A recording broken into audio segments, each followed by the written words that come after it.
और मैंने, क्योंकि तेलुगु मुझे आती थी और अंग्रेजी आती थी, हिंदी मुझे आती नहीं थी, तो उन्होंने कहा कि अंग्रेजी में पूछा अकाउंटेंट से कि sir when you are going to give my salary because I have completed 1 month. उन्होंने अंग्रेजी में बात की, तो उन्होंने कहा, जो अकाउंटेंट थे उन्होंने कहा परसों, क्योंकि सर को हिंदी नहीं आती थी और अकाउंटेंट अंग्रेजी बहुत अच्छे से नहीं जानते थे और तेलुगु भी बहुत अच्छे से नहीं जानते थे। उन्होंने हिंदी में कहा परसों। तो वाईवी रेड्डी साहब बोलते हैं प्रश्नाकुल होकर के, परसों मीन्स टुमारो। तो अकाउंटेंट रिप्लाई करते हैं, नहीं, टुमारो में एक और मारो, मतलब टुमारो में जब और मारोगे तब परसों बनेगा। तब उन्होंने वाईवी रेड्डी साहब ने भाषा का महत्व बताया कि मैं उस दिन समझा कि भाषा कितनी महत्वपूर्ण है। आप कहीं भी काम कीजिए, क्योंकि जब तक आपकी संपर्क की भाषा, आप बोलचाल की भाषा आप नहीं जानते हैं, तब तक आप किसी भी व्यक्ति से सीधा और सही ढंग से प्रभावी संप्रेषण और संचार नहीं कर सकते हैं। यहाँ तक कि आपकी सैलरी के लिए भी कम्युनिकेशन करने के लिए आपके लिए वो बहुतायत में जाने जाने वाली भाषा कोई भी हो, उसको जानना जरूरी है। तो ये एक विषय था कि कैसे भाषा समय, काल और देश सापेक्ष होती है। इसलिए हम जहां भी काम करें, जिस रूप में भी काम करें, एक थोड़ा बहुत आप वहां की भाषा जान लेते हैं, वो आपके व्यक्तित्व को और प्रभावी बना देती है। ये ऐसा कहना डॉक्टर वाईवी रेड्डी साहब का था, इसलिए मैं उनका ये अनुभव सुना, क्योंकि मुझे ये बहुत रुचिकर लगा था उनका संस्मरण। तो मुझे लगा आप लोगों से शेयर करूं और फिर आगे आपकी अपनी बात प्रारंभ करूं। तो सबसे पहले अब हम प्रारंभ करेंगे कि भाषा होती क्या है, इसका महत्व क्या होता है। तो थोड़ा यहाँ हम भाषा की यदि परिभाषाएं देखें तो आपको दिखाई दे रहा होगा स्क्रीन में, language is the light of mind, John Stuart Mill बोलते हैं। मतलब भाषा जो होती है दिमाग की एक ऐसी ज्योति होती है जो आपके पूरे व्यक्तित्व को प्रकाशित करती है। इसलिए भाषा बहुत इंपॉर्टेंट चीज है। फिर दूसरी जो परिभाषा यदि हम देखें, वो है the limit of my language is the limit of my word. मतलब भाषा की सीमितता ही हमारे पूरे सांसारिक जीवन को सीमित बना देती है। आप किस तरह की भाषा बोलते हैं, कितनी विनम्रता के साथ बोलते हैं, कितने रोचक ढंग से बोलते हैं, कितने प्रभावी ढंग से बोलते हैं, या कितने कठोर शब्दों का इस्तेमाल करते हैं, ये पूरे आपके सांसारिक जीवन को प्रभावित करती है। इसीलिए कहते हैं the limit of my language is the limit of my word. Conclusion के रूप में कहें, निष्कर्ष रूप में कहें, तो language is the vehicle that we use in the presenting the ideas of feeling and opinion to the world. एक तरह से भाषा एक ऐसा माध्यम है जिसके द्वारा हम अपने अनुभव एवं विचारों को दुनिया के सामने व्यक्त करते हैं। इसीलिए भाषा को बहुत महत्व दिया जाता है पूरे पर्सनालिटी के डेवलपमेंट के लिए, व्यक्तित्व के विकास के लिए, क्योंकि भाषा जो भी हम जीवन में होते हैं वो भाषा के माध्यम से होते हैं। यदि हम समग्र रूप से भाषा की परिभाषा देखें तो वो है व्यक्तित्व सोचने, विचारने, महसूस करने और व्यवहार करने का एक विशिष्ट तरीका होता है। हम व्यक्तित्व की बात कर रहे हैं, पर्सनालिटी की बात कर रहे हैं। व्यक्तित्व मूड, दृष्टिकोण और विचारों को गले लगाना और अन्य लोगों के साथ बातचीत में सबसे स्पष्ट रूप से व्यक्त किया जाता है। इसमें व्यवहार संबंधी विशेषताएं शामिल हैं, तो अंतर्निहित है और अधिग्रहित दोनों, जो एक व्यक्ति को दूसरे से अलग करती है। एक ऐसी चीज व्यक्तित्व ही है, क्योंकि हर एक आदमी, इंसान को भगवान ने सबको एक जैसा निर्मित किया है और सबको 24 घंटे और 7 दिन दिए, इससे ज्यादा किसी को नहीं दिया है। लेकिन व्यक्ति का व्यक्तित्व भी किसी को महान बना देता है, किसी को सफल बना देता है और किसी को असफल बनाता है। और व्यक्तित्व का बहुत बड़ा रोल होता है। व्यक्तित्व को पूरे समग्र व्यक्तित्व को करने में भाषा की भूमिका बहुत ही महत्वपूर्ण होती है। जब हम पूरे अभी तक के अनुभव की हम बात करें, जो मैंने बैंकिंग करियर के दौरान देखा, विदेशों में पढ़ाते हुए देखा, चाहे यूएसए में हो, चाहे मिडिल ईस्ट में हो, यूनिवर्सिटी में, और बहुत जगह व्याख्यान के माध्यम से देखा, कई पैनल में जाकर मैंने देखा कि यदि जीवन में हम सफलता के 3 सूत्र चुने तो वो क्या है? तो आप देखेंगे सफलता के जीवन में 3 सूत्र होते हैं। एक है नॉलेज। नॉलेज का मतलब आप ज्ञान जो आप प्राप्त करते हैं, जैसे आपकी मान लीजिए आईएएस का एग्जाम देने के लिए है तो आपका नॉलेज का एलिजिबिलिटी क्राइटेरिया ग्रेजुएशन तक होनी चाहिए और 45% अंकों के साथ होनी चाहिए। थोड़ा आवाज में डिस्टरबेंस आ रही है, लगता है किसी का माइक खुला हुआ है। मेरी आवाज आ रही है आप लोगों को? Yes sir. Yes sir. सही जी, थोड़ा वाइब्रेशन आ रहा था जी। तो ये जो जीवन के 3 महत्वपूर्ण सूत्र हैं, जो कोई भी व्यक्ति जो इन तीनों सूत्रों को समझ गया तो वो जीवन में हमेशा सफलता की सीढ़ियां चढ़ेगा। तो उसमें सबसे पहला पायदान होता है ज्ञान का, नॉलेज का। मैं कोलंबिया यूनिवर्सिटी, मुझे एक बार मौका मिला वहां जाने के लिए, मेरा व्याख्यान था, तो मैंने देखा कि वहां पे जो सबसे पहले आप गेट में घुसते ही जिस शख्स की एक मूर्ति लगी है वो है हमारे डॉक्टर भीमराव बाबा साहब अम्बेडकर की कोलंबिया यूनिवर्सिटी, और उनके मूर्ति के नीचे लिखा है सिंबल ऑफ नॉलेज। मतलब एक व्यक्ति जो एकदम से छोटी जात में पैदा होकर भी अपने ज्ञान के माध्यम से इतना ज्यादा ज्ञान अर्जित करता है कि दुनिया में नॉलेज का सिंबल बन जाता है, ज्ञान का प्रतीक बन जाता है। तो वो ज्ञान यदि आपके पास है तो आप कहाँ से आए हैं, कैसे आए हैं, किस परिस्थिति में आए हैं, कोई महत्वपूर्ण चीज नहीं रह जाती यदि आपके पास ज्ञान आ जाता है। क्योंकि पहले का जमाना नहीं है कि मनी मेक्स मनी। अभी का जमाना, जब हम 21वीं सदी की बात करते हैं, डिजिटल टेक्नोलॉजी की बात करते हैं, तो यहाँ जो होता है माइंड्स मेक मनी चलता है। मतलब जिसके पास ज्ञान है, जिसके पास दिमाग है, वो पैसा भी बना सकता है, शोहरत भी बना सकता है और किसी भी लक्ष्य को हासिल कर सकता है। दूसरा है इंफॉर्मेशन। आप देखिए कि जब हम बहुत सारा रिसर्च करते हैं, कई बार मैं बोलने जाता हूँ तो मैं देखता हूँ कुछ क्षेत्रों में इतना ज्यादा नौकरी की भीड़ है। जैसे मान लीजिए उत्तर प्रदेश में मैंने कुछ 2-3 वर्ष पहले एक विज्ञापन देखा, चपरासी का आया, बीच में पटवारी का आया।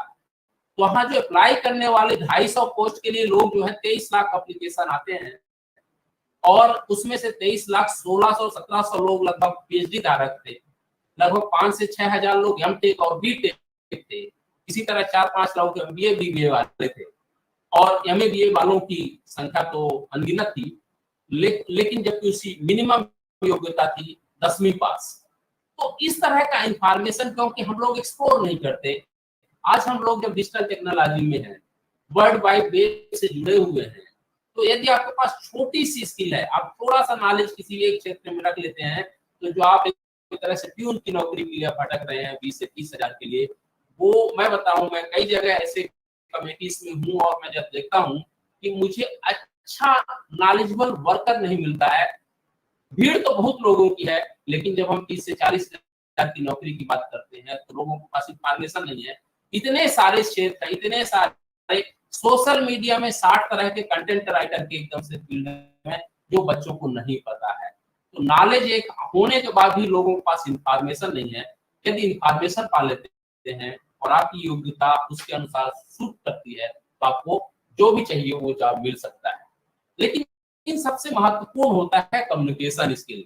नॉलेज एक तरफ है, इंफॉर्मेशन एक तरह है। आप नॉलेज लेके बैठे रहिए, लेकिन जब आपका साक्षात्कार होता है, जब आपकी परिचर्चा होती है, जिसको हम ग्रुप डिस्कशन कहते हैं।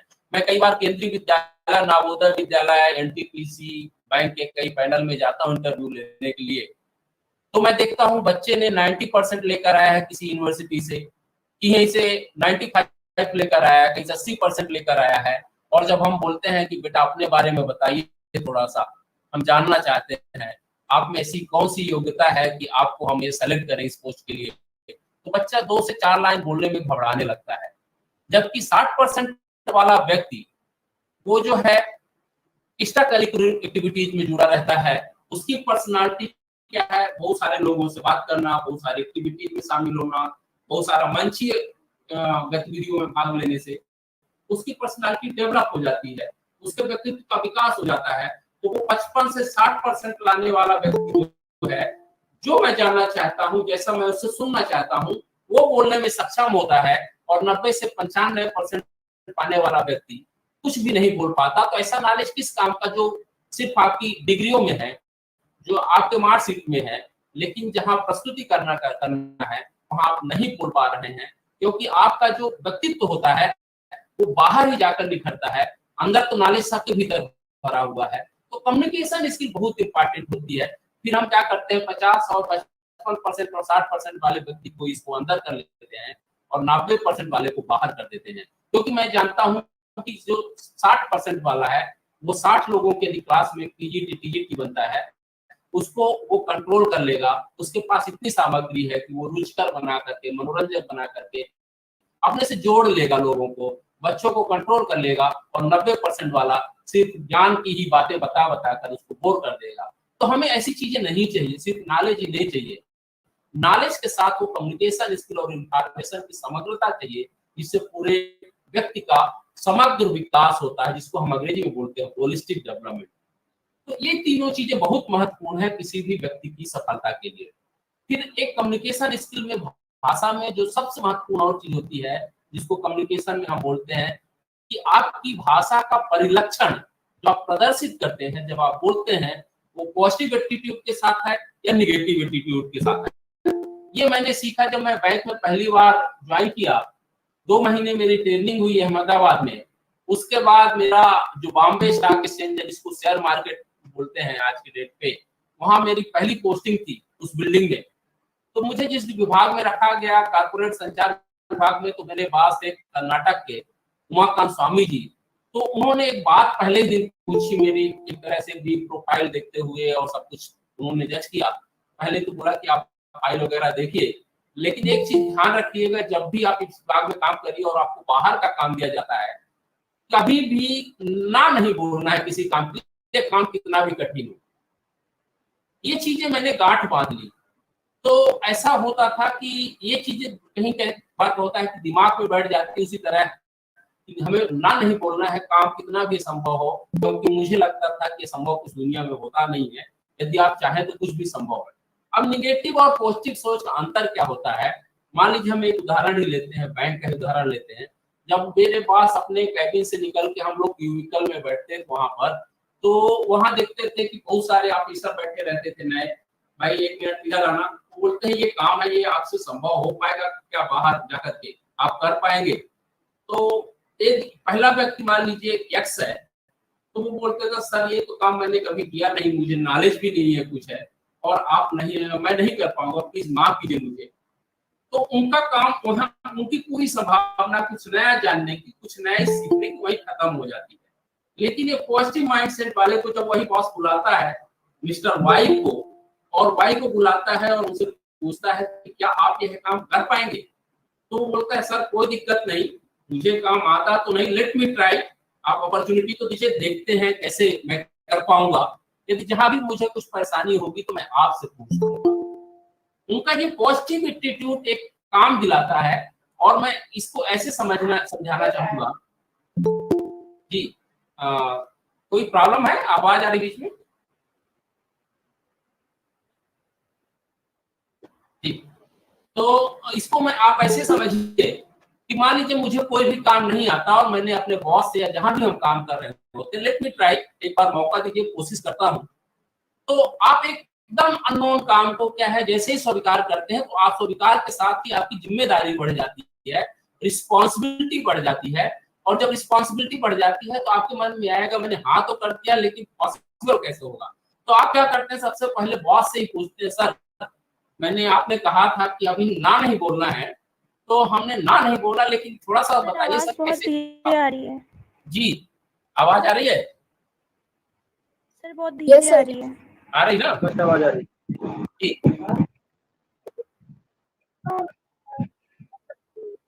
जी।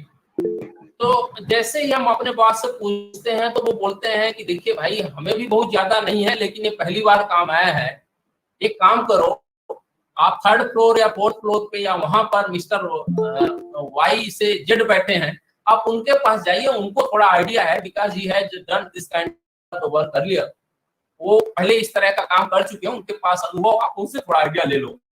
मैं मिस्टर जेड के पास जाता हूँ, जेड बोलते हैं यार ये तो मैंने किया है, लेकिन बहुत समय हो गया, लेकिन लाओ क्या है तुम्हारा, क्या करना चाहते हो तुम? तो वो थोड़ा सा मुझे मान लीजिए 50% आइडिया देते हैं। 50% आइडिया जो देते हैं तो उससे मेरा 50% काम तो आसान हो जाता है, जिसको हम बोलते हैं गिलास आधा भरा है या गिलास आधा खाली है। अब सोच कर है तो 50% उन्होंने सॉल्व कर दिया। अब 50% जिन्होंने काम असाइन किया है, जिन्होंने काम मुझे दिया है, मैं उनसे बोलते हैं सर ये काम के पीछे आपका कॉन्सेप्ट क्या था, अब धारणा क्या है, थोड़ा सा बता दें। तो यदि आपको वो व्यक्ति जिसने सोचा है तो उसके दिमाग में कुछ ना कुछ थोड़ा बहुत आइडिया होगा, तो वो आपको थोड़ा सा आइडिया देता है। इस तरह आपका काम 70% होता है। फिर थोड़ा सा आप सर्च करते हैं, प्राइमरी और सेकेंडरी डाटा जुटाते हैं, और आप काम मान लीजिए कि बिल्कुल जो काम नहीं जानते हैं, उस तरह आप पूरे काम को 70% जब आपका बन गया तो 30% आप अपने आप कर लेते हैं। इस तरह से जिंदगी में रिसर्च होता है और नई चीजें जानने की शुरुआत होती है। इसलिए कहते हैं कि आप पॉजिटिव बोलते हैं या निगेटिव बोलते हैं, हाँ बोलते हैं या ना बोलते हैं, पूरा व्यक्तित्व आपके इसी हाँ और ना में निर्भर करता है। और यही ना और हाँ और ना आपके पूरे कम्युनिकेशन संचार को कहें, व्यक्तित्व को प्रभावी संचार से अभिव्यक्त करने का एक नजरिया बन जाता है, तरीका बन जाता है, और आपकी पहचान उसी व्यक्ति में होती है। कई बार आपको लगता होगा कि किसी व्यक्ति के साथ आप खड़े हो जाते हैं या बैठ जाते हैं तो बहुत पॉजिटिव वाइब्रेंट आने लगते हैं, पॉजिटिव वाइब्रेशन आने लगते हैं, आप सकारात्मक सोचने लगते हैं, और कई व्यक्ति से आप देखते ही उससे किनारा करने लगते हैं, क्योंकि वह लगता है वो आपका समय गवाएगा और मुझे लगता है आपको कुछ नहीं मिलेगा। तो ये जो नजरिया बनता है एक दिन में नहीं बनता, धीरे धीरे रे मना धीरज से सब हो, माली सींचे सौ घड़ा ऋतु आए फल हो। तो ये पॉजिटिव एटीट्यूड पूरी पर्सनालिटी की यही भाषा से बनती है कि आपका नजरिया कैसा है, तो इसको समझने की जरूरत है। अब थोड़ा सा हम देखें, यहाँ पे फिर एक पीपीटी आपके सामने दिखाई दे रही होगी कि आपको कम्युनिकेट करना है किसी चीज को, तो सबसे पहली प्रक्रिया क्या है, आपको बोलने से पहले करना क्या है। क्योंकि सबसे बड़ी कम्युनिकेशन प्रोसेस में पूरा है, संचार की पूरी प्रक्रिया में जो सबसे महत्वपूर्ण चीज होती है वह लिसनिंग। आप कितनी गंभीरता के माध्यम से किसी चीज को सुनते हैं। यदि आप पूरी गंभीरता के माध्यम से जितनी ज्यादा अच्छे ढंग तरीके से सुनते हैं, आपका अंडरस्टैंडिंग का परसेंटेज उतना ही ज्यादा हो जाएगा। इसीलिए कहते हैं अंग्रेजी में if speech is silver then silence is gold. यदि बोलना चांदी है तो ना बोलना सुनना सोना है। क्योंकि कई बार ऐसा होता है कि हम बिना सोचे समझे कुछ बोल देते हैं, और कई बार आपका बनता बनता काम बिगड़ जाता है। क्योंकि आप लोगों ने सुना होगा कि दीवालों को भी कान होते हैं, जो काम करने वाला है वो उसके पास वो बात पहुंच जाती है, और वो बोला अच्छा उसने मेरे बारे में ऐसा ओपिनियन रखता है, मैं तो उसको बहुत भला आदमी समझता हूँ, बस यहीं से आपका काम बिगड़ने लगता है। तो इसलिए जीवन में यदि कहें कि हमें समस्या सबके पास होती है, लेकिन उस समस्याओं को समझ करके अभिव्यक्त कैसे करना है। यदि आपके मन में कोई निराशा है तो एक मैं छोटी सी कविता सुनाना चाहूंगा जो व्हाट्सएप यूनिवर्सिटी से मेरे पास आई थी। यदि आप उसका मर्म समझ लेंगे तो मुझे लगता है कि आप इस लिसनिंग प्रक्रिया को अच्छे से समझ लेंगे। बड़ी इंटरेस्टिंग कविता है, बहुत मार्मिक कविता है, और आपको मुझे लगता है कहीं ना कहीं वो आपके विचारों से सुनने से जोड़ देगी। मैं सुनाऊंगा आपको। वो ये है कि प्यास बहुत तेज से लगी थी मगर पानी में जहर था। सुनाई दे रही ना आपको कविता? ध्यान से सुनिए। Yes sir. प्यास बहुत तेज से लगी थी मगर पानी में जहर था, पीते तो मर जाते और ना पीते तो मर जाते। बस यही दो मसले जिंदगी के हल ना हुए, बस यही दो मसले जिंदगी के हल ना हुए, ना नींद पूरी हुई ना ख्याल मुकम्मल हुए। वक्त ने कहा काश थोड़ा और सब्र होता, और सब्र ने कहा, ध्यान दीजिएगा ये बहुत महत्वपूर्ण लाइन है, वक्त ने कहा काश थोड़ा और सब्र होता, और सब्र ने कहा काश थोड़ा और वक्त होता। सुबह सुबह उठना पड़ता है साहब, आराम कमाने निकलता हूँ एक आराम को छोड़कर। हुनर सड़कों पर तमाशा करता है, हुनर सड़कों पर तमाशा करता है, और किस्मत महलों में राज करती है। शिकायत तो बहुत है ए जिंदगी, शिकायत तो तुझसे बहुत है ए जिंदगी, मगर चुप हूं कि तुझने जो मुझे दिया है वह बहुतों को नसीब न था। यदि आप इतना आप समझ गए कि आपके पास भगवान ने जो दो आंख, दो आंख, दो कान, दो पांव जो दिए हैं, यदि आपने इसको सही ढंग से इस्तेमाल कर लिया तो शिकायतें खत्म हो जाएंगी। अब जब शिकायतें खत्म हो जाएंगी तो सब्र बना रहेगा। जब सब्र बना रहेगा तो आत्मीयता और सम्मान दूसरों का बना रहेगा। और यदि समग्र रूप से यदि कहें तो यदि ये बना रहेगा तो आप अभिव्यक्ति अच्छे ढंग से कर पाएंगे। तो इसीलिए हम लिसनिंग का, हम जब कम्युनिकेशन स्ट्रेटजी को पढ़ते हैं तो 4 महत्वपूर्ण बिंदु होते हैं जिसको हम पढ़ाते हैं हमेशा इफेक्टिव कम्युनिकेशन में।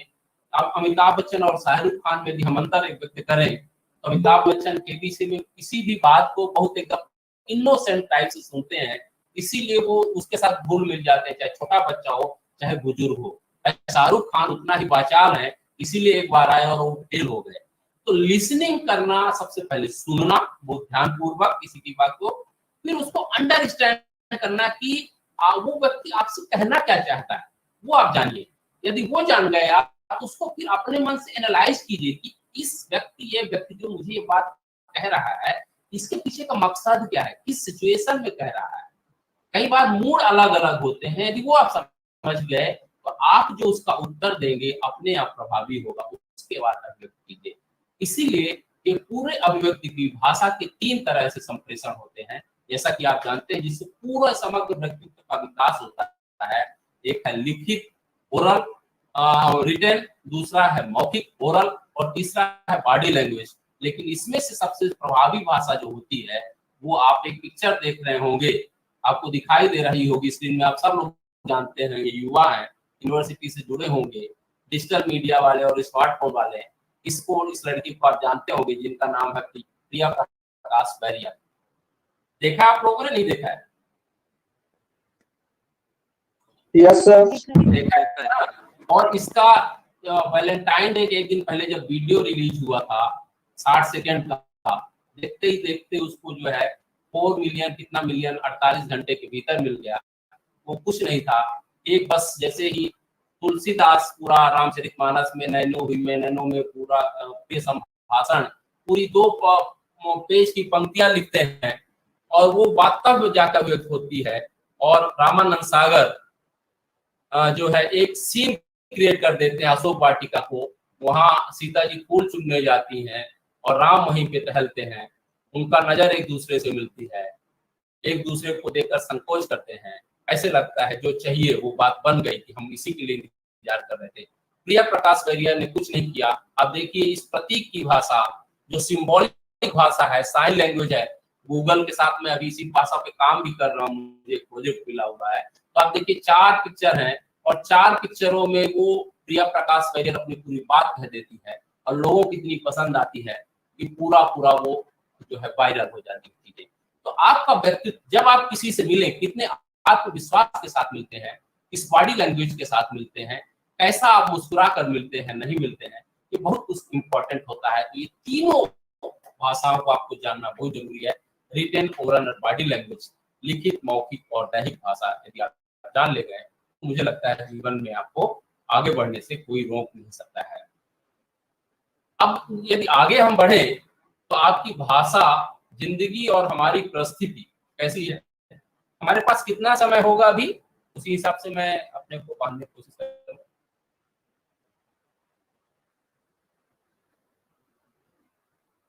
समय है ना जी। तो अब ये समझिए कि आपकी जिंदगी के पूरा परिस्थिति जो बनती है, जो स्टेटस बनता है, जो सफलता जिसको हम बोलते हैं बनती है, वो पूरा भाषा पर निर्भर करती है। तो आप देखिए भाषा, जिंदगी और हमारी स्थिति, language life and our status, पूरा भाषा पे निर्मित करता है। जिंदगी में हम जहां भी आज होते हैं उसमें भाषा का 70% महत्व होता है। अब ये 70% योगदान कहाँ होता है, मैंने पहले ही कहा नॉलेज इंपॉर्टेंट है, लेकिन इतना इंपॉर्टेंट नहीं है। आपके नॉलेज को, यदि आपके पास कम्युनिकेशन स्किल है, दबा देती है, क्योंकि व्यक्तित्व जो है वो how to develop our personality किताबें पढ़ने से नहीं आती है। व्यक्तित्व का विकास तो रोज होता है, जो आप बात करते हैं, जो आप खेलते हैं, जो लोगों से बात करते हैं, जो आप मिलते हैं, इससे व्यक्तित्व का निर्माण होता है। How to become rich, how to become good speaker, don't say yes when you want to say no, ऐसी किताब पढ़ने से व्यक्तित्व नहीं बनता है। व्यक्तित्व तो ऐसे बनता है कि रोजमर्रा की जिंदगी में आप जो व्यवहार करते हैं, जो अभिव्यक्ति करते हैं, उससे पूरे व्यक्तित्व का निर्माण होता है। और यही व्यक्तित्व जो है आपकी सफलता के पायदान पे ले जाता है। तो 70% पूरे जीवन में योगदान होता है भाषा का, कम्युनिकेशन स्किल का, क्योंकि जब हम दूसरों से बात कर रहे होते हैं तो क्या बात कर रहे होते हैं ये बहुत महत्वपूर्ण रखता है, इसलिए इस चीज को जानना जरूरी है। दूसरी बात, जब हम किसी चीज को प्रस्तुत कर रहे होते हैं, मान लीजिए कि हम इसी चीज को दो तरह से बोल सकते थे, एक है कि बिना पीपीटी का सहारा लिए, और दूसरा है कि बिना पीपीटी का सहारा लिए जब हम बोलते हैं, पीपीटी का सहारा लेकर, बिना पीपीटी का सहारा लेकर के। लेकिन जब हम यहाँ पे अपने आप को एक उसमें परिधि में बांट लेते हैं, आपके सामने कुछ विजुअल दिखा देते हैं, तो थोड़ा सा हमारी अभिव्यक्ति जो है और रोचक हो जाती है और प्रभावी हो जाती है। और मुझे पता है कि पीपीटी के माध्यम से एक समय में हम इधर उधर बहुत नहीं भटकेंगे और हम अपनी बात समय पर समाप्त कर लेंगे, संपन्न कर लेंगे। तो ये महत्वपूर्ण चीजें होती है कि आपका प्रस्तुतिकरण कैसे है और कैसी चीजों को महत्व, जैसे आजकल प्रोफेसरशिप में कई यूनिवर्सिटीज में खासकर बाहर, तो ये होता है कि आप आधे घंटे का पहले प्रेजेंटेशन दीजिए, what kind of knowledge you people are having, first you have to present, how to convince to the others the panel who are sitting in front of you. तो ये बहुत महत्वपूर्ण चीज है कि आप चीजों को कैसे किसी को प्रभावित करते हैं, बांधते हैं। तो 24 घंटे और 7 दिन, जैसे मैंने कहा, इससे अधिक भगवान किसी को नहीं देता। बस देता है तो एक शरीर दे देता है, उसमें एक आत्मा होती है, बोली और भाषा और आपकी अपनी होती है। उसको कैसे उच्चारण करना है, कितना उच्चारण करना है, कहाँ उच्चारण करता है, जिस दिन आप सीख लेते हैं तो आप आगे बढ़ते चले जाते हैं। इसी तरह लिखने में आप देखिए, हमने पहले कहा भाषा के 3 प्रकार होते हैं। ज्ञान थोड़ा बहुत जो पढ़ते हैं, टीचर पढ़ाने वाला आपके क्लास में एक ही होता है, जो किताब दूसरे पढ़ते हैं वही किताब आप भी पढ़ते हैं। लेकिन जब परीक्षाएं आती हैं तो टीचर भी वही होता है, क्लासरूम भी वही होती है, किताबें भी वही होती हैं, लेकिन वही व्यक्ति एक ही चीज पर करके वो जो अभिव्यक्त कर दिया वो 2 या 3 घंटे में वो कई बार बाजी मार ले जाता है और हम बाजी नहीं मार पाते। तो इस अभिव्यक्ति को प्रैक्टिस से आता है। बिल्कुल वो जो है इंटरटेनमेंट, जो विद्या बालन की एक मूवी आई थी, इंटरटेनमेंट इंटरटेनमेंट इंटरटेनमेंट, अभ्यास अभ्यास अभ्यास, जिसको हम अंग्रेजी में बोले प्रैक्टिस प्रैक्टिस प्रैक्टिस। जितना आप प्रैक्टिस करते हैं जीवन में अपने प्रति, वो चीजें आपको और पारंगत करती चली जाती हैं और मैच्योर और परिपक्व होती चली जाती हैं। इसलिए ज्ञान सबका थोड़ा बहुत लगभग बराबर होता है, लेकिन अभिव्यक्ति जो उस 2 या 3 घंटे में जिसने अच्छे से कर लिया वो आगे निकल गया। इसीलिए पूरी जिंदगी को हम बोलते हैं, जिंदगी कुछ क्षणों को शब्दों और अभिव्यक्ति में शब्दों और वाक्यों में अभिव्यक्त करने का नाम है। परीक्षा हाल से लेकर जिंदगी के तमाम प्रश्न इसी भाषा पर आधारित होते हैं। इसलिए अभिव्यक्ति का माध्यम आपका सशक्त होना चाहिए, प्रभावी होना चाहिए, सकारात्मक होना चाहिए और विनम्रतापूर्ण होना चाहिए। तो आप किसी भी चीज को कहें लेकिन बहुत विनम्रतापूर्ण ढंग से और पूरे तर्क के साथ सकारात्मक ढंग से करेंगे तो आप जीवन में, मुझे नहीं लगता कोई भी चीज कोई आपको रोक पाएगा। फिर इसीलिए आप देखिए, मैं बहुत सारा रिसर्च किया, जब इस पर मैं काम करता हूँ, बोलता हूँ, तो कुछ चीजें पढ़ता हूँ। लोगों की जिंदगी सबसे ज्यादा मैं सीखता हूँ बाहर की दुनिया से, लोग कैसे बोलते हैं, उनका व्यवहार कैसा है। तो हम जब पढ़ते हैं तो आप देखिए गीता में भी लिखा है, जब वो कोई भी प्रश्न अर्जुन पूछते हैं, दुर्योधन पूछते हैं, भीष्म पितामह पूछते हैं, तो मैक्सिमम टाइम पूरे आप महाभारत में देखते होंगे प्रश्न कुछ नहीं बोलते, सिर्फ मुस्कुरा देते हैं। ये मुस्कुराहट अपने आप में एक उत्तर होता है, क्योंकि वो सामने वाले को लगता है कि ये कैसे प्रश्न है, सब जानते हुए भी मेरे से पूछ रहे हैं, क्योंकि मुस्कुराहट अपने आप में एक उत्तर होती है। इसीलिए बोलते हैं तोल मोल के बोल। कहीं आपको लोग प्रवोक करना चाहते हैं, लेकिन आप तुरंत यदि उत्तर दे दिए तो आप समझ जाइए कि आप उसके जाल में फंस गए। लेकिन कहते हैं जिसने सह लिया उसने सब कुछ कह लिया। तो कृष्ण, बुद्ध, महावीर, जितनी इमोजीज आपको बनी होंगी, चाहे कृष्ण की फोटो देखिए, बुद्ध की फोटो देखिए, महावीर की फोटो देखिए, ये मुस्कुराहट वाली छवि के साथ नहीं होंगी। आप बैठेंगे, एकाग्र में बैठे हैं लेकिन मुस्कुरा रहे होंगे, ऐसे लगता है कितना धीर गंभीर व्यक्ति है, लेकिन मुस्कुराहट बरकरार है। बस जीवन इसी का नाम है। इसीलिए कहते हैं कि आप जो है जीवन में परेशानियां सबके पास आती हैं, समस्याएं सबके पास आती हैं। ये कहानी आपने सुनी होगी, जो टूट गया वो सड़क का कंकर बन जाता है, जो ना टूटा वो लगा रहा, धैर्य नहीं खोया, सब्र नहीं खोया, वो मंदिर का शंकर बन जाता है। यदि आपने नहीं सुनी है तो मैं एक उदाहरण के साथ बता दूं। ये कहानी जो मैंने सुनी थी वो ये थी कि मकराना जो राजस्थान में, वहां से पत्थर निकालने वाले जो कारीगर थे, वहां कर्मचारी जो थे, एक मकराना से एक पत्थर निकालते हैं, वो संगमरमर का पत्थर है, मार्बल का पत्थर है। और पत्थर दो अलग एक ही साइज के होते हैं, एक ही आकार के होते हैं, तो अलग अलग होते हैं। और उसको क्या है, मान लीजिए कि कहीं जाना है मंदिर बनाने के लिए, तो क्या होता है, कुछ पत्थर जो है ट्रक पे चढ़ाते हुए, ट्रेन में चढ़ाते हुए, कुछ कहीं से कुछ टूट गया, कहीं कुछ टूट गया, फिर धीरे धीरे उतारते हुए कुछ टूट गया। फिर जो है तो कारीगर जो मिस्त्री होता है उस पत्थर में बार बार चोट करता है कि देखता हूँ ये कितना सह लेता है। और कई बार वो हथौड़ी पे हथौड़ी मारता है, तो कोई एक पत्थर जो होता है उसमें से एक नाम का जो पत्थर होता है वो कई बार जो है कि टुकड़े टुकड़े हो जाता है, नहीं सह पाता उस दर्द को, वो बोल जाता है, वो अभिव्यक्त कर देता है अपने आप को, जो अभिव्यक्त नहीं करना चाहिए।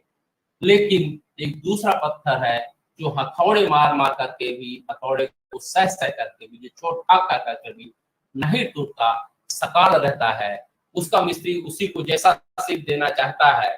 आप कहीं भी, आप किसी भी ऑर्गेनाइजेशन में काम करते हैं तो हमेशा वो व्यक्ति आगे हो जाता है जिसको जो व्यक्ति काम कराना चाहता है उसके अनुकूल यदि आप समझ लेते हैं, जिसको हमने बोला एनालाइजिंग देन एक्सप्रेसिंग, आप उसके समझ लेते हैं बातों को, वो आप आगे बढ़ते चले जाएंगे।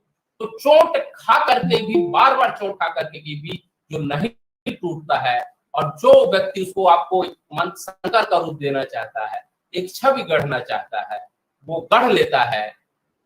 और इसीलिए जो टूट जाता है, इसीलिए कहते हैं कि जो टूट गया तो सड़क का कंकर बन जाता है, और जो नहीं टूटा तमाम तरह की बाधाओं और समस्याओं और परेशानियों के बाद वो मंदिर के भीतर का संकर बन जाता है। उसी को लोग पूजते हैं। और जो टूट गया वो तो फिर चलने के काम आता है, तो चुभने का काम आता है। तो इस चीजों को समझना बहुत महत्वपूर्ण है। जी सर कुछ पूछना है? अभी अभी बाद में पूछ लीजिए, जो भी सवाल है बाद में पूछिए। बाद में, ठीक है, जो भी पूछिए बाद में नोट कर लीजिए, अच्छा लगेगा मुझे भी। मैं जल्दी खत्म करूँ 10-15 मिनट में, आप टेंशन मत लें। तो ये चीजें हैं। तो आप थोड़ा सा देखिए, कई बार मैं कॉलेज यूनिवर्सिटी में देखता हूँ, खास करके लड़कियां जो होती हैं सेल्फी लेती रहती है, मुस्कुराहट से सेल्फी से, मुस्कुराहट भरी सेल्फी से यदि आपका पूरा व्यक्तित्व इतना अच्छा हो जाता है, तो सुबह सुबह जब आप उठें, मुस्कुरा करके बात करें, तो आप जिंदगी कितनी खूबसूरत हो जाएगी, कितने लोगों को आप अपनी मुस्कुराहट से खिला कर लेंगे, ये पूरे व्यक्तित्व का हिस्सा है। तो ये भी एक दैहिक भाषा का प्रकार हो जाती है। ठीक है, तो ये चीज समझिए। फिर इसके बाद है आंतरिक बनाम बाह्य भाषा। आंतरिक बनाम बाह्य भाषा ये होती है कि जो व्यक्ति अपने अंदर को, प्रकाश को नहीं समझ पाया, ताउम्र गुजर जाती है, लेकिन आदमी अपने आप को नहीं पहचान पाता। तो एक्सप्लोर योरसेल्फ। जितनी भी दुनिया की किताबें होंगी, सब लोग यही बताते होंगे, अपना आत्मावलोकन स्वयं करें। बुद्ध भी बोलते हैं स्वयं का प्रकाश बनो, ठीक है, दूसरे के लिए मसाल बनो। तो सब कुछ अंदर है। राबिया जो है सूफी संत थी, आप लोगों ने पढ़ा होगा भक्ति काल में। एक बार उसकी उनकी कहानी बड़ी रोचक कहानी है, मैं भी जब पढ़ा तो बड़ा अच्छी लगी कि एक बार राबिया जो है बहुत खोजने के बाद, भगवान को खोजने के बाद, बोले भगवान कुछ नहीं है, वो जाके अपनी झोपड़ी में बैठ गई और बोला कि भगवान को खोजना है तो अंदर ही खोजो। तो वो जब अपने एक झोपड़ी में बैठ करके भगवान का स्मरण करने लगी, तो बाहर आके जो उसके साथ रोज मंदिर जाते थे, भगवान को ढूंढने के लिए जाते थे, जो उनके जीवन की यात्रा के सहयात्री थे, एक दिन आकर के उनसे बाहर से फिर आवाज लगाते हैं रोज की तरह और कहते हैं, राबिया राबिया तू झोपड़ी में कहाँ बैठी है, बाहर निकला, देख आसमान कितना सुंदर दिख रहा है, आज सूरज कितना अच्छा से निकला हुआ है, देख शायद भगवान यही कहीं नजर आ जाए। तो राबिया अंदर से ही बोलती है कि मुझे बाहर नहीं जाना है, मुझे तो अंदर ही अंदर, मैं जिस प्रकाश को महसूस कर रही हूँ वो तुम बाहर बैठ के कभी नहीं महसूस कर पाओगे। इसीलिए बोलते हैं जो अपने बस में कर लिया। यदि हम गांधी जी की जीवनी पढ़े, सत्य और अहिंसा वाला, ट्रूथ एंड नॉन वायलेंस वाला, तो एक बड़ी अच्छी किताब मेरे हाथ लगी, एक दिन मैं पढ़ रहा था, summary kingdom of God within you, Leo Tolstoy की किताब है। जब उसका मैं 4-5 पेज पढ़ा तो पता चला कि पूरी जो फिलॉसफी है गांधी जी का, पूरा सत्य और अहिंसा की फिलॉसफी है, ये इसी किताब से लिया गया। और गांधी जी ने लिखा भी है कई जगह पे कि यदि लियो टॉल्स्टॉय का मेरे जीवन में सबसे अधिक प्रभाव पड़ा, यदि मेरे पास ये किताब नहीं होती, मैं उनको नहीं पढ़ा होता, तो मैं इस तरह चीज को अनुभव नहीं कर पाया होता। तो उसकी किताब का टाइटल है kingdom of God within you. ईश्वर का साम्राज्य आपके अपने अंदर है, और इसको जितना जल्दी जो व्यक्ति पा गया, वो जीवन में उतना ही आगे बढ़ जाता है। चंद्रगुप्त की जैसे तो प्रसाद का एक नाटक है स्कंदगुप्त, आप लोगों ने पढ़ा होगा, सुना होगा।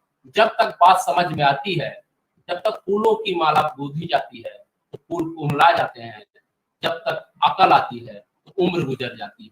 बिल्कुल जीवन ऐसा ही है। यदि आपने आंतरिक प्रकाश को ढूंढ लिया, अंदर की भाषा को पहचान लिया, तो आप जब बोलेंगे किसी से तो बहुत प्यार से बोलेंगे। सामने वाला कैसे भी व्यक्त करे, आप जिस दिन प्यार से बोलना चालू कर देंगे, वो जीवन आपको आगे सफलता ही दिलाएगा। इसीलिए कहते हैं तोड़ मोल के बोल। रघुवीर साहब भी कहते हैं पहले पाने दो हमें वो भाषा जिसके दो अर्थ नहीं है। आपकी भाषा सीधे और सरल ढंग से सामने वाले के पास तक पहुंचेगी, बिल्कुल जो है आप कहना चाहते हैं वो पहुंचेगी, इसको हृदय तक पहुंचेगी। इसीलिए कहते हैं पहले पाने तो मुझे ऐसी भाषा जिसके दो अर्थ नहीं हो, जिसको हम सटायर में किसी को हम बात कहना चाहते हैं। आजकल पूरी व्यक्तित्व लोगों का क्या हो गया है, हम कहना कुछ और चाहते हैं और उसका मंतव्य कुछ और होता है। तो हम व्यंग्यात्मक भाषा में, व्यंजना में बात करते हैं। अभिधा तो रही नहीं गई, अभिधा खत्म लगभग हो गई है। जिस दिन आप अभिधा में बात करेंगे, आंखों में ही आंखों में बात करेंगे, अंदर से प्रकाशित होकर के जब आप बात करेंगे तो बाहर वालों को भी प्रकाशित करेंगे, और जो बाहर वालों को प्रकाशित करेंगे तो स्वयं आपका जीवन प्रकाशित होता चला जाएगा। इसलिए भाषा बहुत इंपॉर्टेंट चीज है। आप आंतरिक बाह्य, लिखित, मौखिक और दैहिक यदि समझ लिए तो भाषा पूरे व्यक्तित्व का आपका विकास कर देती है, और इसको हमें समझने की जरूरत है। निष्कर्ष रूप से हम कहें तो भाषा ही एक ऐसा माध्यम है, हमने पहले ही कहा कि 70% पूरे जीवन में जहां तक आप पहुंचते हैं उसमें पूरी तरह भाषा का योगदान होता है। भाषा ही एक ऐसा माध्यम है जो पूरे व्यक्तित्व को प्रदर्शित करती है, परिलक्षित करती है, और इसी के माध्यम से आपका पूरा व्यक्तित्व जो है सुशोभित होता है। एक तरह से हम कहें भाषा वह नजरिया है जिसके माध्यम से आप सामने वाले व्यक्ति का विश्लेषण कर पाते हैं, और अंत में लास्ट नॉट द लीस्ट, जिसको हम बोलते हैं अंग्रेजी में, ऐसी वाणी बोलिए मन का आपा खोर, औरन को शीतल करे खुद ही शीतल हो। तो kingdom of God within you, आप अपना प्रकाश बनिए, अंदर से प्रकाशित हो जाइए, तो सामने वाला अपने आप प्रकाशित हो जाएगा, और सामने वाला जब प्रकाशित हो जाएगा तो आपका उजियारा, आपका जो एक तरह से जो आप चाहते हैं अपने आप सबको दिखने लगेगा, उससे रास्ता ढूंढने लगेगा, उसको एक तरह से आप मार्ग प्रशस्त करने लगेंगे, और मार्ग प्रशस्त करने वाले ही जो है दूसरे का जीवन बनाते हैं, क्योंकि वो खुद पहले अपने जीवन को साध लिए होते हैं। जब आप अपने को साध लेंगे तो आपकी वाणी भी सज जाएगी। आपकी जब वाणी सज गई उसमें शीतलता आ जाएगी, और जब शीतलता आ जाएगी तो पूरा व्यक्तित्व जो है आपका प्रभावी हो जाएगा, और आप जैसा भी निर्माण अपने आप को निर्मित देना चाहते हैं वैसा बन पाएंगे। बहुत बहुत धन्यवाद, आप लोगों ने मौका दिया, और मुझे लगता है कि मैं आपको बोर नहीं किया होऊंगा। मुझे लगता है अपने विषय से मैं बहुत बहुत धन्यवाद प्रोफेसर भदौरिया का और डॉक्टर अमृता का, और खास करके इस कार्यक्रम की संरक्षक प्रोफेसर श्रीवास्तव मैडम का बहुत बहुत धन्यवाद, और सांस्कृतिक समिति इलाहाबाद विश्वविद्यालय। कोई सवाल है तो जरूर पूछिए, स्वागत है, अच्छा लगेगा मुझे। किसी विद्यार्थी का कोई प्रश्न हो तो 5 मिनट के अंदर ज्यादा से ज्यादा सर से अपने प्रश्न रख लें, उसके बाद में हम औपचारिक कार्यक्रम की समाप्ति की घोषणा करेंगे। जो विद्यार्थी अपने प्रश्न रखना चाहें वो रख सकते हैं सर से।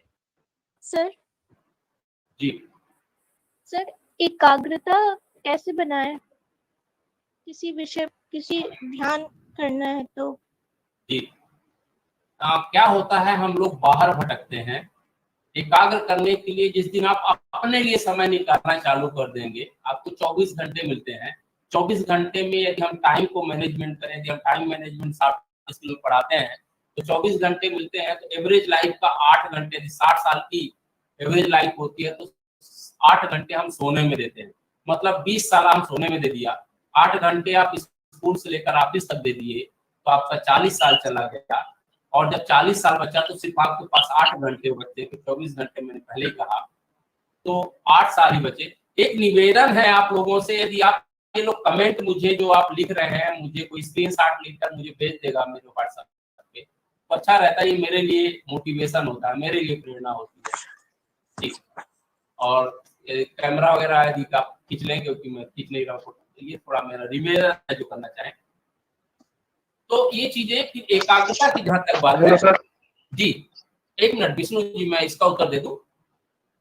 तो ये चीज है कि आप जैसे आपको 8 घंटे जो मिले, 40 साल तो आपकी जिंदगी के चले गए, जो 8 घंटे मिले, 8 घंटे में 4 घंटे मात्र पढ़ते हैं, लेकिन 4 घंटे पढ़ने के बाद आप चिंतन मनन कितने घंटे करते हैं? हमें लगता है हम 0 करते हैं। जिस दिन आप जो है अपने आप को समय देकर कि आप मेरा आज का पूरा समय गया कहाँ, हमने क्या किया, आप जो कल थे उससे आगे बढ़ने के लिए आपने कितना आगे अपने आप पे काम किया, जिस दिन आप सोचने लगेंगे, आप आंख बंद करके अकेले बैठ करके थोड़ा सा समय देंगे, सुबह उठ करके या शाम को सोने के पहले दिन भर का आप विश्लेषण कर लेंगे, तो आपका धीरे धीरे ये आपकी अभ्यास बन जाएगा, आपकी आदत बन जाएगा। और जिस दिन आदत बन गया, तो जिस दिन आदत बन जाती है उसी दिन से व्यक्तित्व का विकास हो जाता है। सर मैं पूछ सकता हूँ? जी जी पूछे जरूर। सर आपने अभी बताया जैसे भाषा एक नजरिया है जिससे किसी व्यक्तित्व का विश्लेषण किया जा सकता है, तो सर क्या इससे समुचित व्यक्तित्व का विश्लेषण हो सकता है? जैसे अभी आपने बताया रघुवीर साहब जी की एक पंक्ति के द्वारा कि पहले पानी दो हमें वो भाषा जिसके 2 अर्थ न, तो सर क्या उसी भाषा के 2 अर्थ के तहत उसके 2 विश्लेषण नहीं हो सकते? बिल्कुल, मैंने वही बोला कि यदि आप 2 अर्थी भाषा बोलेंगे तो व्यंजनात्मक हो जाएगी, व्यंग्यात्मक हो जाएगी। और हम अभिधा की बात करते हैं, मैंने इंटरव्यू में क्या बोला, हम जो सवाल जानना चाहते हैं, यदि आप मेरे प्रश्न को, हम क्या करते हैं, सवाल पूरा सुनते नहीं, जब हम लिखते हैं तो कई बार जल्दबाजी में बस ये तो आता है हम लिखना चालू कर देते हैं, तो कई बार केस स्टडी रिलेटेड होता है, तो आप समझिए प्रश्न को, जो बोलता है उसको समझिए। इसीलिए मैंने कहा लिसनिंग कीजिए। जिस दिन आप अच्छे से सुनना आ गया अमिताभ बच्चन के जैसे, उस दिन से उत्तर देना अच्छा आ गया, और जिस दिन से उत्तर देना आपको आ गया तो सामने वाला वैसे ही प्रभावित हो जाएगा। इंटरव्यू देना मैं इतने दिनों के बाद समझ पाया कि एक कला है, यदि आप जैसा चाहें वैसा सामने वाले को अपनी तरफ खींच सकते हैं, और वो तभी आएगा करत करत अभ्यास के जड़मति हो सुदान, प्रैक्टिस प्रैक्टिस प्रैक्टिस, एक दिन में चीजें नहीं आती। सर मेरा एक प्रश्न है, फ्लुएंसी सर जो होती है सर उसको हम कैसे एक करके बोलो विष्णुकांत चतुर्वेदी जी। सर जो फ्लुएंसी होती है, हम सर उसे अगर अच्छा अगर होना चाहें तो वो सर उसके लिए क्या कुछ हो सकता है? फ्लुएंसी बनाना है, प्रभावी संचार करना है, संप्रेषण करना है, तो उसका पहला चरण है अध्ययन। मैं भी कई बार टेलीविजन चैनल में जाता हूँ और कई बार मैं थोड़ा भी नहीं देख पाता, और मैं तैयारी जब करके नहीं जाता तो मुझे दूसरे का मुंह ताकना पड़ता है। और जिस दिन मुझे आधे या 2 घंटे पहले कोई बता देता है साहब आपको आज आना है, इस विषय पे बोलना है, तो यदि मैं थोड़ा आधे और 1 घंटे अध्ययन कर लिया तो मैं अपने कॉन्फिडेंस के साथ अपने विषय को रख पाता हूँ। तो अध्ययन जितना आपका गहरा होगा, मुझे लगता है आपका पूरा व्यक्तित्व उतना ही भरा होगा। जी सर मेरा एक प्रश्न है जी सर, आपका नाम? सर्वप्रथम सादर चैनल पर सर, मैं आयुष गुप्ता, मैं इलाहाबाद विश्वविद्यालय में MA प्राचीन इतिहास संस्कृति पुरातत्व विभाग का छात्र हूँ। सर मेरा प्रश्न ये है कि आमतौर पे जब एक बात कही जाती है कि अगर आप जो है कहीं भी कम्युनिकेशन के लिए आप जा रहे हैं, कहीं भी कोई स्पीच के लिए जा रहे हैं, तो आमतौर पे आप बहुत संस्कृत निष्ठ शब्दों का प्रयोग न करें, बल्कि कुछ ऐसे शब्दावलियों का प्रयोग करें जो आमतौर पे लोक में प्रचलित हैं। ऐसे लोक शब्दों का प्रयोग करना क्या उचित रहेगा? क्या अपने भाषा का स्तर गिरा करके, जिसमें हम संस्कृत निष्ठ शब्दावलियों का प्रयोग करते हैं, तो क्या सर ये उचित है? बिल्कुल उचित नहीं है। मैं तो आपको बोला कि सहज सरल और एकदम से आम जन की भाषा, पहले ही मैंने बोला वाईबी रेड्डी साहब का कि देश काल और समय सापेक्ष होती है भाषा। यदि आप समझ गए, अब आप जाके आपको अंग्रेजी आती है और हिंदी जानने के वाले के बीच में आप अंग्रेजी में बोलेंगे तो कैसे लगेगा? ठीक है, आप उसकी आम बोलचाल में, हमने शुरुआत ही वहीं से की थी कि भाषा देश काल और समय सापेक्ष फिक्स होती है, आम जन की बोलचाल से शुरू होती है। उसमें सांस्कृतिक निष्ठ होना बिल्कुल आवश्यक नहीं है। यदि आप किसी के दिल में उतरना चाहते हैं तो उसकी जुबान में बोलना चालू कर दें। आप जैसे साउथ में जाएं तो वेलकम कर दीजिए, आप अरबी में जाते हैं, मिडल ईस्ट में के फिलहाल शायद आप आपका क्या हाल चाल है मित्र, यदि आप ऐसे कर देते हैं, सलाम वालेकुम कर देंगे, लोग अच्छा लगेगा। मराठी में जाएंगे तो आप बोलेंगे कसा का भाऊ, भाऊ आप कैसे हो। तो आपका शुरुआत यदि ऐसा कर देते हैं, बाकी आप हिंदी में कर देंगे तो कोई भी दिक्कत नहीं है, क्योंकि आपने उसकी भाषा को सम्मान दे दिया, उसकी विचार को, उससे अपनापन जोड़ लिया। बस यही कहने की जरूरत है, इतना आना जरूरी है। Thank you sir. Sir ji sir, भाषा अभिव्यक्ति में जी आत्मा अवलोकन, ये सर हम इनके बारे में नहीं समझ पाए, पुनः अगर समझाने का प्रयास करें। नहीं सुन पाए या समझ नहीं पाए, क्या हुआ? समझ नहीं पाए सर। अच्छा, समझ नहीं पाए। अच्छा, ये जो है, एक मिनट, तो आत्मावलोकन दो चीजें होती हैं। एक है कि अपना इंटरेस्ट, स्वयं का इंटरेस्ट, और दूसरा है आत्मावलोकन। स्टीफन स्पिलबर्ग की बड़ी एक अच्छी स्टोरी थी, अब मैं बोलूंगा तो समय लग जाएगा, बड़ा मजेदार किस्सा है ये, अनुमति हो तो मैं सुना दूंगा, तो समझ में आ जाएगा। सर बता दीजिए। सर सुना दीजिए। तो क्या होता है कि हम लोग, क्या होता है जब बचपन में होते हैं तो हमें डॉक्टर बनना है, इंजीनियर बनना है, किसी को कलेक्टर बनना है, किसी को आदमी का बनना है, तो ऐसा चीजें जो है हम सोचते रहते हैं, लेकिन हमारे अंदर वो काबिलियत नहीं होती। मान लीजिए आर्मी में आपको लेफ्टिनेंट बनना है, आपका 5 फीट 6 इंच नहीं है, तो आपको फिजिकली शारीरिक रूप से ही अनफिट है, फिर आप दौड़ने में से अच्छा नहीं दौड़ पाते हैं। आपकी इच्छा तो बहुत है, रुचि भी बहुत है, यदि आप दौड़ने में सही नहीं है तो फिर आप वहां फेल हो जाएंगे। यदि आप जो है अच्छे डिबेटर बनना चाहते हैं लेकिन आपका अध्ययन अच्छा नहीं है, तो ये सब चीजें, रुचि अलग है, इंटरेस्ट अलग है, लेकिन आत्मावलोकन अपने आप को, इसको अंग्रेजी में हम लोग बोलते हैं, जब पर्सनालिटी की बात क्लास लेते हैं तो उसको हम बोलते हैं स्वॉट एनालिसिस करो, अपना आत्मावलोकन करो। स्वॉट का मतलब है सबसे पहला स्ट्रेंथ। हर एक व्यक्ति में कुछ ना कुछ खूबी होती है, सब में सब कुछ चीजें नहीं होती है, एक चीज ध्यान रखिए, हर एक व्यक्ति में लेकिन कुछ ना कुछ खूबी होती है, जिसको बोलते हैं स्ट्रेंथ। दूसरा है वीकनेस, सब में सब कुछ कुछ कमजोरियां होती है। जैसे यदि मुझे कहिए मैथ बता दीजिए, स्टैटिस्टिक्स पढ़ा दीजिए, बिल्कुल नहीं आता है। कम्युनिकेशन स्किल पे बात करना है, मैं बात कर लूंगा, तो हमारी कमजोरी है मैथ और स्टैटिस्टिक्स बात करना, तो वीकनेस होती है। फिर अपॉर्चुनिटीज, मैंने पहले ही कहा कि 24 घंटे 7 दिन से ज्यादा भगवान किसी को नहीं देता। और थ्रेट माने कंपटीशन, सबके लिए बराबर होता है। बस इसको जानना है कि जब आप अपने आप को समझ लिए, अपनी ताकत को समझ लिए, उस ताकत को और इम्प्रूव कीजिए, जो आपकी कमजोरी थोड़ा उसको सुधार कीजिए, और धीरे धीरे, इसीलिए स्टीफन स्पीलबर्ग का क्या हुआ कि वो बहुत गरीब परिवार से थे, जिनको 7 ऑस्कर अवार्ड मिला था जुरासिक पार्क के लिए, आप लोग जानते होंगे। तो वो क्या हुआ कि जब फर्स्ट ईयर में एडमिशन लिया हार्वर्ड यूनिवर्सिटी में, तो उन्होंने बोला कि you are not able to means fight in the Harvard university because the kind of knowledge and information is required in Harvard university, this is not capable for you, basically this is not for you. ऐसा करके उनको discourage किया किसी ने, आप कर नहीं पाओगे। तो लेकिन स्टीफन स्पीलबर्ग जानते थे कि मुझे क्या करना है, क्योंकि मैं गरीब परिवार से हूँ, मुझे अपना रोजगार भी ढूंढना है, पढ़ाई के लिए कहीं ना कहीं मुझे नौकरी भी करनी पड़ेगी। तो फर्स्ट ईयर में एडमिशन लिए, और साथ ही साथ जो उनका सबसे स्ट्रांग पॉइंट था एडिटिंग, वो उसमें जाकर के दिन बोलते हैं एक बड़ी कंपनी में, फिल्म मेकिंग कंपनी में, कि मुझे कोई रोजगार मिलेगा, मेरा जो इंटरेस्ट है एडिटिंग में है, संपादन में, फिल्म एडिटिंग में। तो बोला ठीक है, हम तुम्हें पार्ट टाइम रखेंगे लेकिन इतना पैसा देंगे। तो उन्होंने जो है वो उस तरह से उनको मौका मिला, और वहां पे एडिटिंग में धीरे धीरे इतना रम गए, और एडमिशन में उन्होंने कहा पे हार्वर्ड में फिल्म स्टडीज में ही लिया था।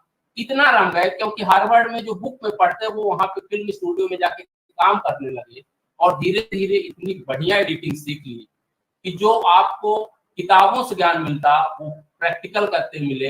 और तब तक नहीं रुके, 37 साल तक उस व्यक्ति ने एडिटिंग ही किया, और तब तक नहीं रुका जब तक जुरासिक पार्क को 7 ऑस्कर अवार्ड नहीं मिला।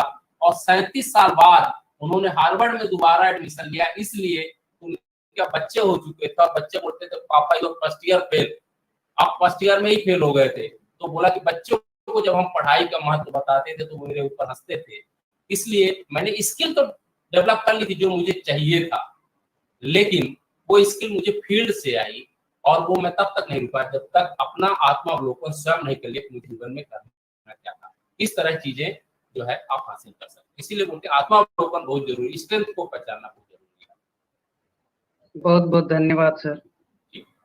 सर ये मुझे प्रश्न की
जी धन्यवाद आदरणीय अमृता मैडम। केंद्रीय सांस्कृतिक समिति इलाहाबाद विश्वविद्यालय के तत्वावधान में आयोजित इस विशेष व्याख्यान में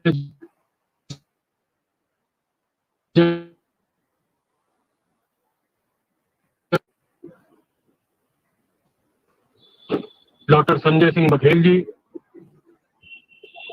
समिति के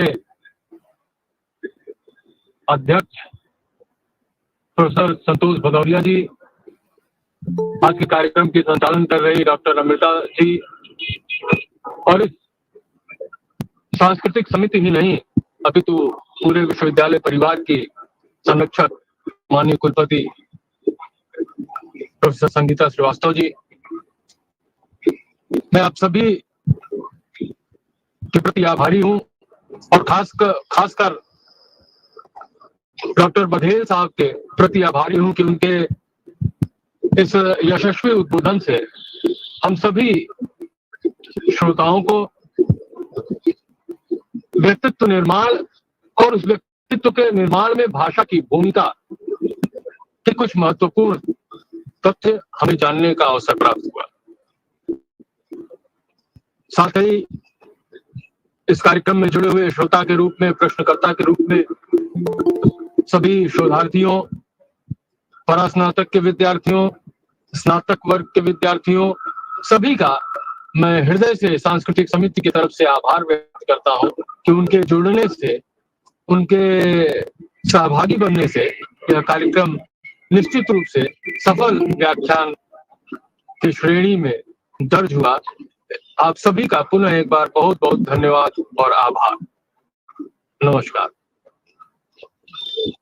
बहुत बहुत धन्यवाद आप सभी का।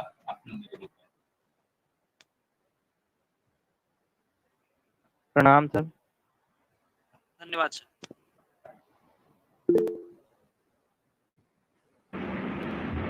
प्रणाम सर। प्रणाम सर।